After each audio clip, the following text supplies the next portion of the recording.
Travis Head was the vice captain of Australia. Then he was out of the team and no one mentioned that job anymore. His international career kind of had the same pattern. From being a building block for the Australians in the future, he was suddenly a, curiosity. His strengths were obviously there, but he couldn't face a ball when seamers came around the wicket to him, and he was terrible against spin.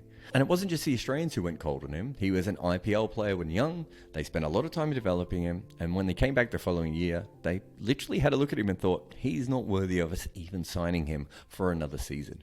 Travis Head went from someone in the line to be the next big thing to just another player. This video is brought to you by Wicket Cricket Manager. This show was made by HCLTech, a company that believes in partnerships so much you can read their name on the Australian shirt. This show leans in hard on data and technology, so we are proud to work with HCLTech, leaders in their field. Australia's World Cup campaign was in disarray. I think I can now say this publicly, but they even contacted me. I don't know how bad you need to get before getting in touch with a random analyst for help, but that's where Australia was. It was so bad that the old, actually quite new trope was that Australia were not alpha enough. They needed manly men like Langer to come in and yell at them more. Yet again, we had to hear about the whole Pat Cummins is too woke angle. Although to be fair, he's now won a couple of World Cups and also retained the Ashes, even stole a cheeky test when he was in India. But imagine how many more he would have won if he'd just been a coal-loving, right-wing misogynist. But in truth, there was actually an old thing that was a problem here. Australia were not actually prepared for this World Cup. It wasn't that they hadn't played that much, although they didn't always play that much. It was that it was very rarely a full-strength team. A while ago, they decided on the Avengers Assemble squad selection style of winning at a World Cup. For people like me, this is infuriating because I want to see the teams beforehand. I want role definition, repetition, and people understanding how to get the most out of themselves. Australia just stroll in, put together a random bunch of players and press shuffle on the iPod. Think about their keeper for this World Cup, Josh Inglis. Well, Alex Carey actually started back as the wicketkeeper, if you can remember back that far. He was given 2 balls to prove himself in this World Cup, and they just made the change. Inglis wasn't really warned, he was just suddenly in, and he struggled at times, but he made important runs in the semi-final and then took 5 catches in the big game. Not bad for an understudy who probably thought he was coming here to distribute drinks. Talking about people not playing, this entire World Cup, my phone has been blowing up with people from Australia asking why Marnus Labuschagne is still on the side. And I get it. I mean, the Aussies have Smith and Inglis, and then Marnus. It's like having insurance on your insurance. But think about their batting. Head, Marsh, Maxwell. They're going to need some backups. And the truth about Marnus is, even if you think he bats too slow in one-day cricket, and he probably does, he was always going to make a couple of important innings. He's just that kind of player.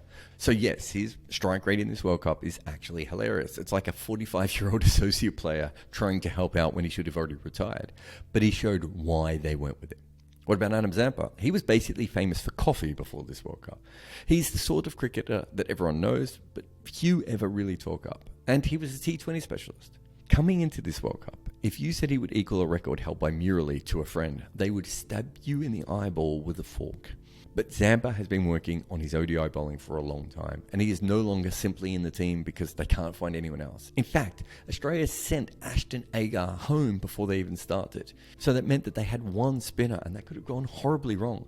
But Zampa was outstanding, as was his backup, Maxwell. And a bit like Zampa, he's another player who is seen as quite weird within Australian cricket. In fact, for years, people in the sport tried to harness him.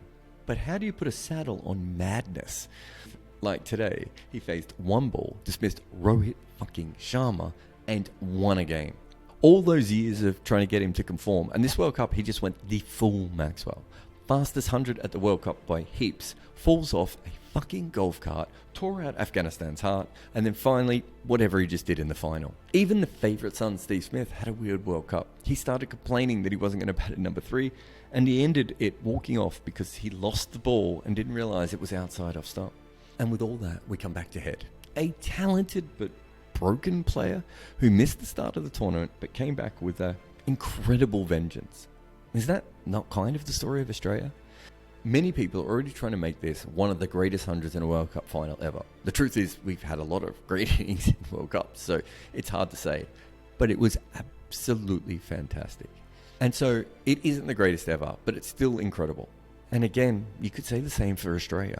This isn't even their best win, but it's certainly incredible. India might be the best losing team at a World Cup ever, and Australia is nowhere near the best team in a World Cup. But in the history of cricket, they are the team.